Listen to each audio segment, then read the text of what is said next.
Karjat superfast, वेगवान शहराचं वेगवान न्यूज चॅनल। कर्जतचा चार फाटा म्हटलं की ट्रॅफिक आणि गर्दीचं ठिकाण असंच डोळ्यासमोर येतं। अगदी मागच्या वर्षीपर्यंत चार फाट्याची दयनीय अवस्था प्रत्येकानंच अनुभवली असेल। मोठे मोठे खड्डे, त्यात पावसाचं साठलेलं पाणी आणि त्यामुळे होणारा मनस्ताप प्रत्येकासाठीच त्रासदायक होता। आमदार महेंद्र थोरवे यांच्या माध्यमातून वेळोवेळी चार फाटा प्रशस्त करण्यासाठी प्रयत्न केले गेले।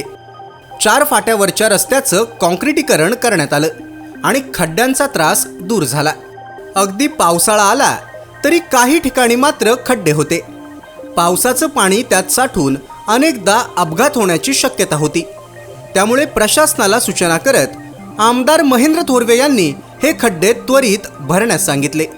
चार फाट्यावरचे हे धोकादायक खड्डे आता डांबरीकरण करून भरण्यात आलेले आहेत। येत्या काळात रेल्वे पुलाचा विस्तार करून हा सुद्धा संपूर्ण रस्ता प्रशस्त आणि काँक्रिटीकरण होणार आहे। त्यामुळे कर्जत शहरात पर्यटनाच्या माध्यमातून येणाऱ्या प्रवाशांना आणि स्थानिकांना रोजच्या ट्रॅफिकपासून मोठा दिलासा मिळेल।